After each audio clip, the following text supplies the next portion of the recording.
Welcome to Hollywood Raw Podcast. My name is Adam Glyn. Over there is Dax Holt. Another week in the world of pop culture and entertainment news. My weather is getting pretty warm out there. Dax has been, because I'm on the East Coast, Dax is on the West Coast. He lives in the heat. 365. He's got a good life. I'm wearing a hoodie right now. Actually, check out my hoodie. See the hoodie I'm wearing? Oh, look at that little Mickey D's. Wait, no. You put that away, motherfucker. Okay. Oh, no. They're not paying us. You sit right back down and you put that away. How much do you think I paid for this hoodie? I don't know, but they ain't paying us, so we ain't talking about it on this podcast right now. Okay, we won't, no free advertising, but maybe they give me free clothes because I bought this hoodie. This is when McDonald's did the collab with Travis Scott, and I paid like $115 for this hoodie because I knew it was going to be big. And honestly, I probably should have never even worn it. Yeah, why would you wear it? Why wouldn't you just resell it? Well, it's funny.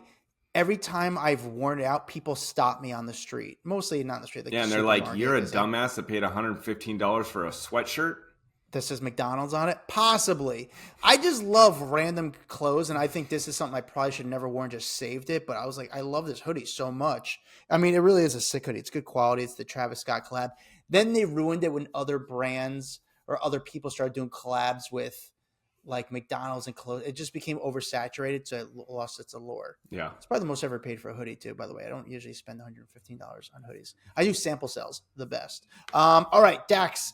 How are you, sir? Everything going well with you? Everything is good. We had our friends fly in from Germany. I picked them up on Friday, and they come walking out of like the international terminal, and they were so excited. They were like, guess who was on our flight? I'm like, I don't know. You have any guesses who would be flying from London to LA on a Friday?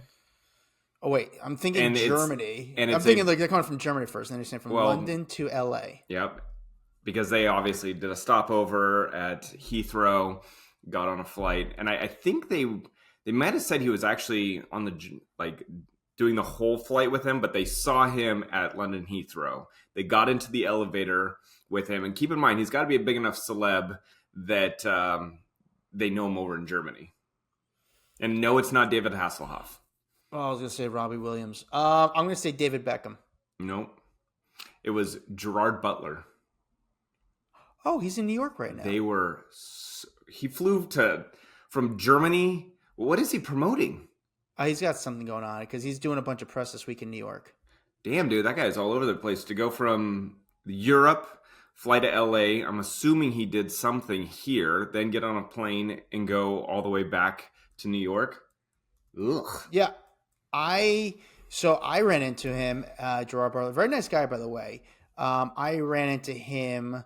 Oh, he's got, you know what? He's in a big movie right now. He's in the How to Train Your Dragon, the remake. So it's a live action thing. So it's a pretty big budget, and they got a lot of money going on. They got a lot of money invested to it. I ran into Gerard Butler in Puerto Rico. Mm-hmm. I was at a restaurant. He walked in. There was rumors that he was filming in the area, but he was staying there just kind of. I was at the St. Regis, name drop. I was staying with a friend who was paying the bill. Who was paying the bill. In fact, like he was paying for everything, and I was just sort of like hanging out, mooching. And he lives on the property. I guess he was living on the property. He walked into the restaurant. Damn, don't clip this. I always say don't clip this because I don't. This is people don't know. Podcast. When you say clip, I think our audience thinks like edit it out. But you mean clip this as in single this out and put it on social media. Correct, because I don't want this to get too much and him. Don't highlight this. I would say don't highlight. Don't highlight this. But I was on this trip and I ran into him at the St. Regis. He walked into the restaurant. The next day, I happened to be with a photographer who we were at this event, and the photographer wasn't a celebrity photographer. He was actually more of a sports documentarian photographer. Yeah. And we saw Gerard Butler walking down the beach with a girl, and it was like a beautiful shot, like because it was like this beach in Puerto Rico where there's nobody there, blue water, everything. He took some photos, and I wound up taking the photos, given to an agency, and I did it actually financially very well. So it was kind of the trip became like incredible because I wound up. Producer Brock, go ahead and highlight that story. Dax, I don't want George to come after me. I actually met him at the restaurant. He was very nice, and then I took photos of him and sold it and did very well because I got bills to pay, and I wanted to do it all right. But nice guy, Gerard Butler, very cool. Look, you know what? When you look at him, you don't think he'd be very nice, but when you talk to him, very nice guy. Okay. You like 300? I love 300. I remember when I saw 300 in theaters, me and my buddy went in without expectations. We were like blown away. Like, oh, this was cool. Yeah, no, This was I very that cool. was a huge movie back in the day. No, he's always been good. I think he's always been good to cameras out here in LA as well. I mean, he was out talking to Paps right after losing his home. Do you remember that? He lost his home in the California fires and Yeah. talked about that. No, he's always been a good dude. Nope. Yeah, I really don't have any bad stories about Gerard Butler. He's been good to people. Who do you have bad stories on? No, we don't have to get into it right now. You. You snake, you probably do. Dax, right now on Broadway, it's like some people are saying Broadway's back. Obviously, Broadway, we're talking about the theater district, New York City. It hasn't really been really happening Hmm. since Hamilton. Pre-COVID, it was when like Broadway was people, it was popular, it was happening. But now on Broadway, you have a ton of celebrities on. You have Jake Gyllenhaal, Denzel Washington. You have George Clooney on Broadway, which actually just put his Broadway show on CNN the other night. I watched like 5 minutes of it. They But aired the whole thing. they filmed the show and they ran it, I guess, live on CNN the other night. Tony Awards were the next night, but Mm. yeah. So, are you a Broadway guy? Fuck no. I don't blame you. I get it. And, no, I get it. I'm sorry. I get it. It's never been my thing. It's I struggle with musicals in general. I feel like am just I just don't like them. There's a couple movies and stuff that are musicals that I tried out and then it ended up being very good, like The Greatest Showman. But I also watched the movie 2 or 3 years after it came out, Yeah. and so the songs were already like really famous, and I'd heard them on the radio. So if the songs are like super popular and mainstream, then I tend to enjoy it. I like all the Disney stuff because I grew up with it. But yeah, I think I told you the story that I rented Sweeney Todd not knowing it was a musical, and Oh, then the Johnny Depp one. the Yeah. Johnny Depp one, and we just thought it was a Johnny Depp like darker movie, and got excited, and we put it on, and then he started singing, and I immediately turned it off. So I've only seen the first minute 30 of Sweeney Todd, and I was like, nope, not doing this shit. And so people call me uncultured, all that. It's not my thing. Yeah. No, I get it. I personally, I'm with you. I'm not a musical type guy. We did. I will say, when I was out there for the Live with Kelly competition, the hotel we were staying at was directly across from the Book of Mormon. And you know how they do like a lottery or something like I that? know exactly. Yeah, I know what hotel you're talking about. But yeah, go on. We tried to win the lottery because everyone was telling me, you got to see it, you got to see it, you got to see it. We were willing to go see Book of Mormon and didn't get the lottery, and that was the last I tried to get any Broadway tickets. Okay, so yeah, the lottery. If you know, the lottery's a little rigged because I had a buddy who was in the lottery, who was a theater guy, and he's like, "Hey, man, if you want to like go see a show, we can easily get in." He's like, "I have someone who'll pick our name in the lottery." I was like, "Oh, that's pretty dope. Like, it's pretty cool." So, I wish I took advantage of the lottery or him more Mm-hmm. when I could go see those shows because that's the only way I'd kind of see those shows would just be out of pure curiosity. But I'm not someone who like gravitates towards Broadway or needs to see it. Actually, shout out to one of our listeners, Jenny Staple.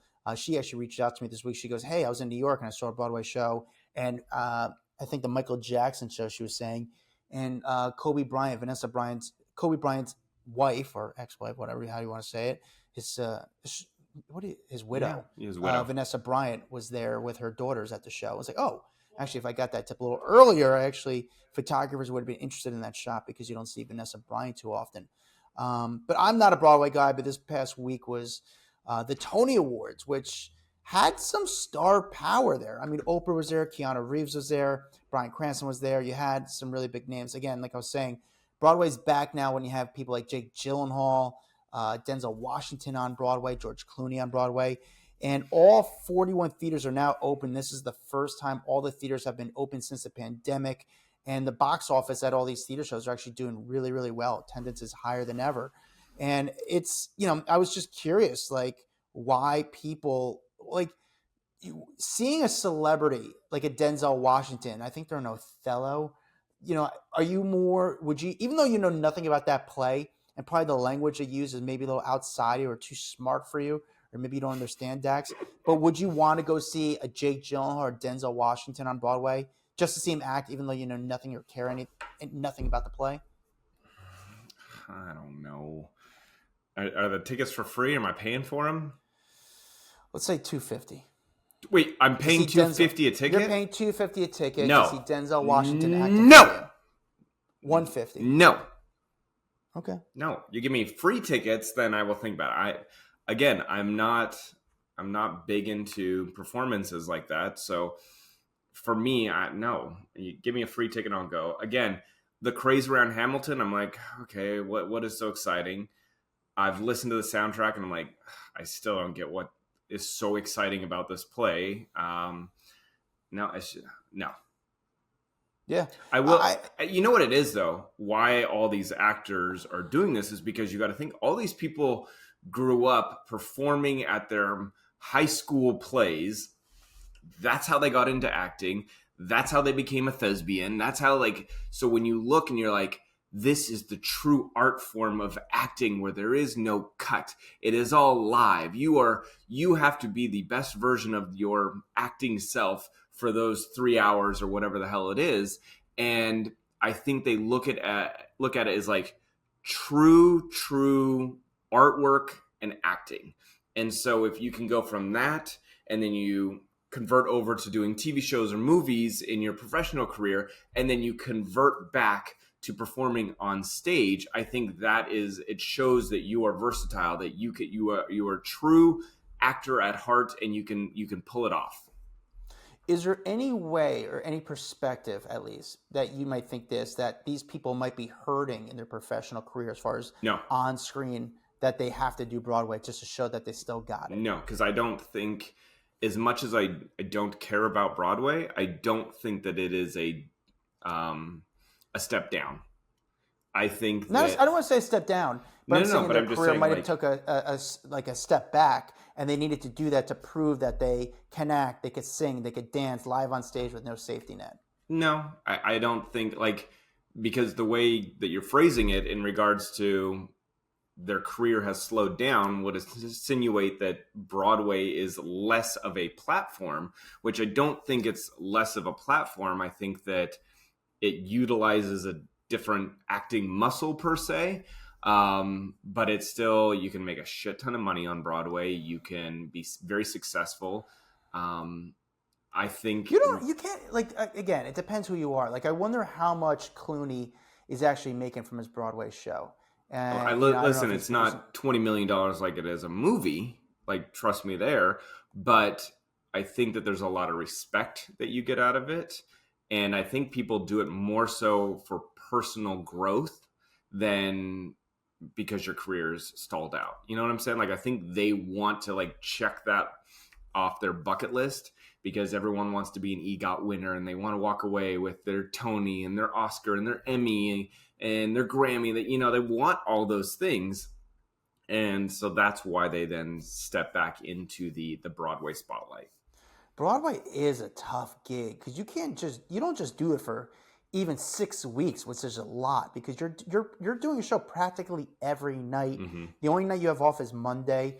I think you do 2 on Wednesday, you do 2 on Saturday, 1 on Sunday. But it's a tough schedule. I mean, especially if you're singing, even if you're not even singing, you have to really figure out how to protect your voice and your body. I mean, it's very physical. And you know what's cool, Dex? I don't know if you know this. So on Thursdays, here's a little tip for people. On Thursdays, there's a Broadway softball league. So all these shows play softball against each other. What? And you can go you're watch such a liar. Shut Dax, up. I am not joking. No you could go way. Google it. Now, I don't know if not all the shows. I don't know if Jake Gyllenhaal's show is doing it because that's a little different show. And do they actually book it at today's softball game is Wicked versus The Greatest Showman?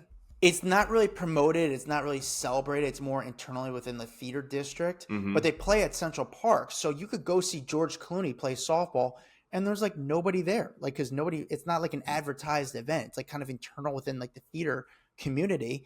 And it's a handful of people watching George Clooney play softball every week. That's funny. No one, I mean, you can see it. Look it up. There's I paparazzi photos of literally George Clooney playing had softball. no idea that this existed. Yeah. And I've been It's doing this happened a for lot. a long time. I had no idea this was a I thing. remember, I think it was Nick Jonas was also playing softball in it too. I mean, this is not the first time a celebrity's played in the league, and it's awesome. I mean, playing softball in Central Park is one of the coolest things you could do. I mean, the fields are immaculate. The backdrop's beautiful. It's so fun and so cool. It was actually one of my favorite things, coolest things they did. Like, if you're doing Broadway, it's actually playing softball in Central Park is like the most New York thing, in my opinion, you could do. It's just very cool. And you just got to do it. That's what it is. But yeah, I'm with you. I'm not a Broadway guy. You know who should be on Broadway, by the way? Who's that? Someone who I think is so talented, but in some ways not doing enough. And it sounds really weird because she's having a moment right now because music-wise she's doing well. But Yeah. I think Miley Cyrus should be doing more. I think she's so talented.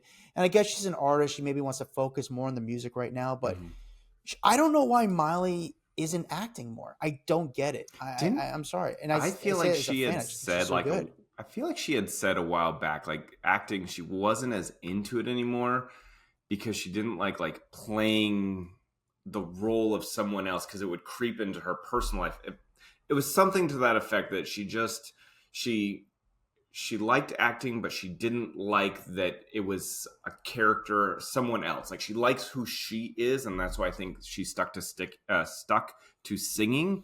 And she's been extremely successful at it. I think there'll be a time when she goes back to acting. And, you know, like you look at Gaga, who started off as a huge performer in regards to like acting and stuff, and then transitioned into becoming this massive pop star, worldwide phenomenon, and then went back to acting and has done really well. And I think Miley will do that. I could see there being, you know, an opportunity that comes up where someone says, Miley's a phenomenal actress. She just hasn't done it in a long time.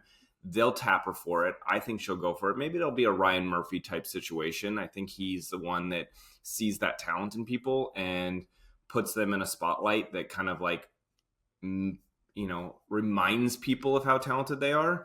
And then they, you know, start booking bigger things. But Miley, I could see going back, doing acting, doing a really good job, and then it opens her up for landing that great role that gets her an Oscar. She's so talented. She's so good for business. If you see right now the videos of her as she's promoting her new music and stuff, every time she gets out of the car, she stops for the fans. She always stops for the fans and takes her time, signs for everyone, takes photos with them, is good to the photographers, go into like she's everything you want in a celebrity right now, where they go out, they stop for the fans, they stop for photographers. They're not going out there. I mean, I guess the only good gossip about her is if you show off like photos of her and her boyfriend walking around hand in hand. And that's not even gossip. It's just people are curious of how they look together. But she's been like, I mean, we've seen so many chapters of Miley where there was a cringe period, definitely. And then there was the growing up period. And then she was going a little bit in all different directions, but that's just her growing up. And now it's like, she's a star. She's a star. I mean, you saw that when she was in Black Mirror years ago. And she's like, I feel like she's so talented. She knows the business so well. I'm just surprised that she isn't dabbling more into acting, and even going on Broadway of some sort, doing some sort of Bruce Springsteen show where he made it a one-man show where it's a mix of stories and music. I could see her doing something like that because. By the way, how long before we see Gaga back out on Broadway? And I say back out, but I don't think she was on Broadway. I'm just saying how long before she does that full circle, because she's from New York. I could see that being a huge milestone moment for her. I could see her doing some sort of Broadway-ish type show. Or, you know what, the thing is, she likes jazz. I could see her doing a run to Carlisle and making a very jazzy type show where it's just like a one-off, like for a week, and becomes like a ticket that you could never get, but a very hyped up event to see her in some like intimate setting. You're right. That would, you know, Gaga's dad has a restaurant in the city you don't hear much about. So I was just Googling if she's done anything. It looks like Lady Gaga's long-awaited Broadway debut will be in a new musical, but this was like years ago. So I guess she has done some stuff. Lady Gaga on Broadway, auditioning for Rent. That was in Variety. I don't know. So maybe she has done some stuff, but I could see Gaga. You're right. Like, she's got that jazz stuff. She did all that with Tony Bennett back in the day. She'll do it. She's crazy talented. Tony, you just mentioned Tony Bennett. I haven't thought about him in a long time, obviously, but he Tony Bennett. I remember seeing him on Saturday Night Live, and I guess this happens more often than you think. Probably does, actually. I just didn't really think about it. I remember watching him read the lyrics of his music performing. And I was like, oh, really? Like I got to but I guess imagine a that's lot what of people. happens. That happens a lot. It happens a lot. A lot of times, what you don't see, like I've been on stage before, like in the background, so that you can see from the artist's perspective out.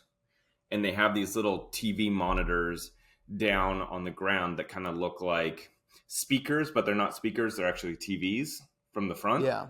Um, and they'll have the lyrics going. It's almost like a teleprompter. And I'm not surprised because I think about it all the time where I'm singing a song and I'm like, you start to forget or you're just used to it. And I'm thinking, how does a celebrity, granted, I know that is their one job is to remember the lyrics to their songs, but if they've been singing them forever, I have brain farts where I can't remember words, I can't remember something. And for them, they're doing it in front of thousands of people. They have to remember the words. So I would be a singer for sure that has my lyrics going on the floor so I can just remember what the No, I hell get I'm it. Yeah, singing yeah. for sure. I'm with you. Hey, Dax. So we're on a couple weeks now into the Diddy case. We're Yeah. far from it being over, but we're far from the start from it as well. I would say we're sort of in the halfway thing. Yep. Now, do you feel like this story has sort of died down a little bit, or the worst has come out so far?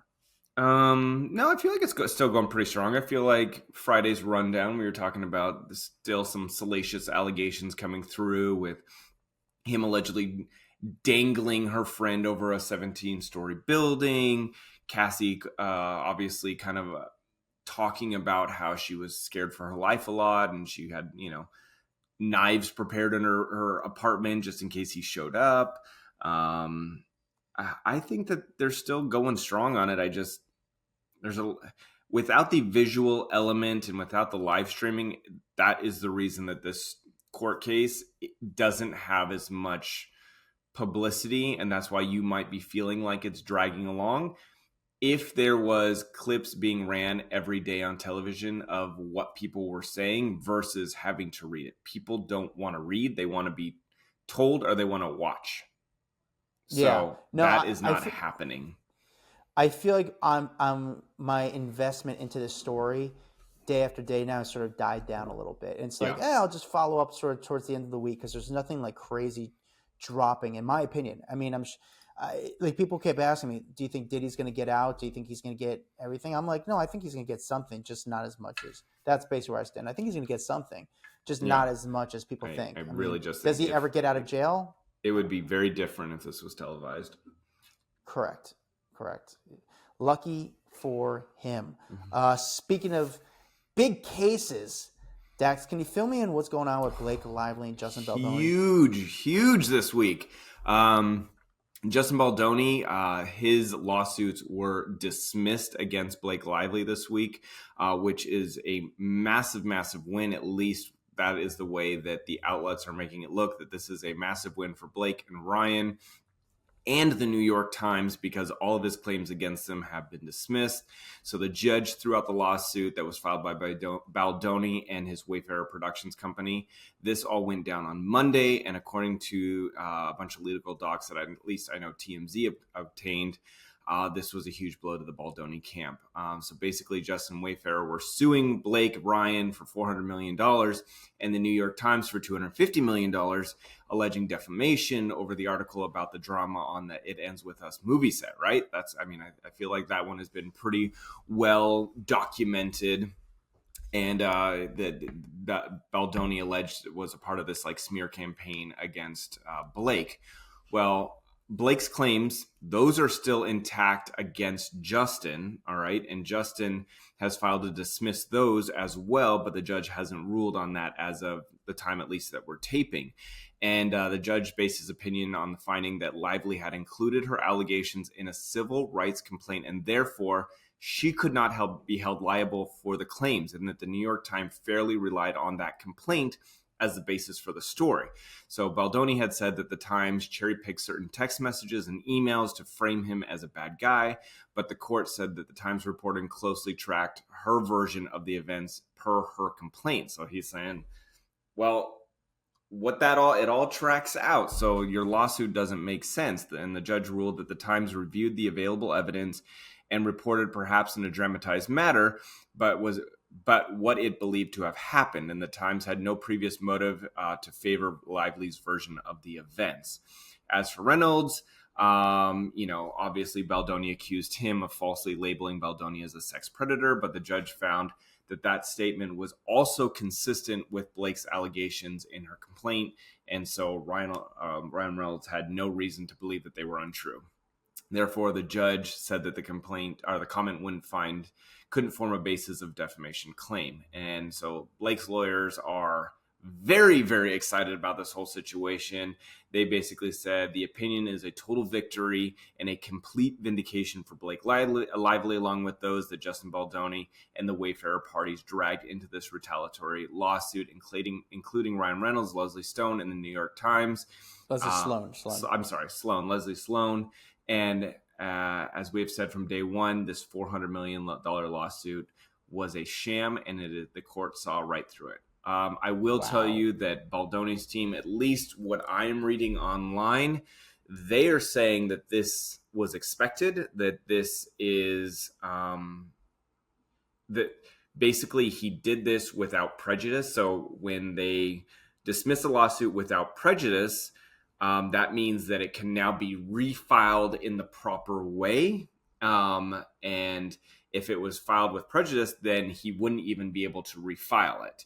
So they felt that the judge filing without prejudice was actually a good thing for them, and now they can tinker with it, resubmit it, and it will properly follow the guidelines, and then they can go back for a second shot at this. So the way I'm understanding it, both sides are very happy because she feels that she won, and he's feeling like he gets the redo that they needed because of the way that the first one was filed. But I'm not 100% sure. But if you read a lot of the headlines, they're still saying major win for. Well, that's just the way that the outlets sculpt it, though. You know what I'm saying? So another outlet could easily say huge win for the Baldoni team because it got dismissed in order for them to be able to now refile it in the proper manner. That's why I feel like I don't know. I'm not a lawyer, and so I feel if maybe we call in some backup for Friday's episode with someone who is in law and can maybe give us a better indication of whether this is a good thing. And maybe over the next couple of days, if he does refile, maybe that'll shed some light on it. But I'm going off of what I have at this moment, not being a lawyer. I told you a few weeks back, I talked to a source close to the Blake Lively camp, and they felt very confident. They said there was some news going to come out, and they felt good about it, and they said, just wait. And I guess this had something to do with it. You think this was the news, or is there something more to that news? I don't know. I think maybe they just felt confident that they were going to get this dismissed, maybe, possibly. I really don't know. So, they must have knew that, hey, there is not enough there for Baldoni's case to kind of go forward. Think about the $400 million. Yeah, but think about the money that they're hemorrhaging right now. Just even up to this point, without it going to court, without it progressing really at all, I am sure that Blake Lively and Justin Baldoni have both racked up probably hundreds of thousands of dollars in legal fees for hundreds of thousands. Dude. I am sure hundreds of thousands of dollars. Like, this shit is not cheap. And when you have hundreds of pages of legal documents that are being filed and talked about, and those are all billable hours, and these are lawyers that make hundreds of dollars an hour or thousands of dollars an hour, and that's all getting billed back to them. Like, fuck. Here's the thing I don't understand, Dax. We know Blake Lively is well off financially. Her and Ryan Reynolds, they have that money. Where does Baldoni have that type of money? Because he's done well. I think he's, or is this like insurance thing? No, I think he's done really well, especially with it ends with us. It's done well, so it clearly brought in money to him. But I don't think that this is like you can fight this in court for years and years and years and expect to be okay. I got to imagine there'll be a point where if this drags on too long, one party will throw up their hands and say, I don't want to spend millions on this. Like, it's not worth it. It's not worth going down this path anymore. That's my guess. I mean, this was going down a very bad path. I'm also surprised this got, this got thrown out so early, because I thought this would be taking a long time. I guess, of course, I'm sure the Lively camp wants it thrown out as soon as possible. So this might have been, priority number one is to get this thrown out. I think So, all lawyers are the ones winning out in this entire Baldoni and Blake Lively case, because this gets thrown out. Oh, we need to refile, but we need to redo the 200 pages of paperwork that we had done the first time. So let's sit down and rewrite this for the next, 57 hours worth of billable time. I don't know if you saw, there was a story that came out this week, and I get it because it is a sensitive subject. Anytime you talk about the Baldoni Lively situation, especially Lively, I think it's easy for people to jump on the bandwagon and kind of trash her. And I'm not saying I have no, but like, I think like this past week, there was a news story, a TikToker accused Blake Lively of being rude to a staff at a New York boutique store, demanding untouched items, ignoring others, and even her own children. With reports that security made the atmosphere unwelcoming. Blake actually posted later her love for this store, but yeah, that became a big story this weekend, that she went to a store, she was on a shopping trip, and was rude to the staff there. And I think it's easy to kind of trash her these days. Everyone jumps on the bandwagon. You don't want to be on the side defending her because you get shit on. And we kind of said a few things that were sort of favorable to her, I think, in our podcast, and we got shit on it. Not saying we're Team Lively or Team Baldoni. No one wants you to say anything positive, and trust me, this is not us picking a side at all. But I will say, what sucks, I think, for people when they are celebrities is they are under a microscope, and you could never have an off day. Like, think about, I put myself in a position of, if I'm at a store and my kid's being a little asshole and I'm frustrated and people are looking, you reprimand your child. Oh, well, he's an asshole. Look how he treats his kid. If someone gives you poor service and you respond to them because you're frustrated with the situation, you're the asshole, because they're not saying, well, this is what I did first to elicit this type of response. So it's like, you're under a microscope and someone can paint you out to be a shitty person no matter what. I told you that I was eating at a Hooters once and they sent it into TMZ that I didn't tip. Did I tell you about that? No, I didn't know that. I was there with my buddy who is from Germany, and we were eating, and he was like, oh, I got the bill. So I said, okay. And he paid, we left. Well, apparently he didn't tip, right? Because you don't tip in Germany, or a lot of Europe, you don't tip, and so he didn't tip. We left, and then the Hooters waitress fully called me out on like social media, wrote in a tip to TMZ, did a whole thing, was like, Dax was in here, he didn't tip. And I was like, holy shit, I had no idea. I wasn't trying to be a shitty person, I just didn't even know. And so I sent my friend back to the Hooters the next day to give her a tip personally. I'm just like, it just shows you how quickly the storyline can change. Yeah, no, you take that call. I was like, no. It looks like a spam call. Yeah, but it's so funny now, Dax, because all these stories, all these headlines are all bullshit that are coming out because they're not real stories. There's a story that ran on two different sites that both the word exclusive is attached to it. And it says, the story is, Blake Lively excited and feeling awesome about the news, about the victory over Justin Baldoni, which obviously she's going to be happy. That's not, no one has a source close to Blake Lively that says she's excited. Of course. We could have faked that story ourselves too. How about this one? Justin Baldoni super frustrated that the court system would fail him right now. There you go. There's a headline that I'm sure is someone's writing up right now. So you call the PR company. This is what happens with these fake reporters. Not even saying fake reporters. These lazy. It's not even real reporting. It's not even a real news story. They want to get a comment from Blake Lively. The outlet calls Vision PR, which represents Blake Lively, and says, "Hey, can Blake comment on her win in her legal case today?" And they're like, hey, listen, she's not going to comment, but of course she's doing great. You know, I know she's doing great. Boom, there's the story. Blake Lively's feeling great about her legal win over the bombshell case of Justin Baldoni, and that's becoming a big story, and people are putting the word headline on it. The actress was feeling grateful, vindicated, and relieved. Those are the in quotes. The source tells this site, which is like, yeah, of course. And I don't want to say someone leaked it, but I'm sure someone close to the camp leaked it, and it's just, I know leaking stories or giving stories to the press is sort of shunned upon in this case, but it's all bullshit. It's all, it's a little stupid, a little annoyed by all this. Yeah. All right. That is our Raw episode, Hollywood Raw. We do the Raw rundown on Friday. Thank you guys for hanging out with us. Make sure you guys like and subscribe to us on YouTube. We can use a few more followers. Our YouTube's doing really well. Check out our private Facebook group, Off the Record. Fun community. You can follow us. We could follow you. We all kind of bullshit with each other. Follow me at Adam Glyn. Follow Dax Holt at Dax Holt. We'll see you guys next week. Bye-bye. What's up, guys? If you like that video, there's plenty more where that came from. Make sure you like, subscribe, hit the bell so we can just feed you all the goodness daily. Hurry up. Come on, let's go.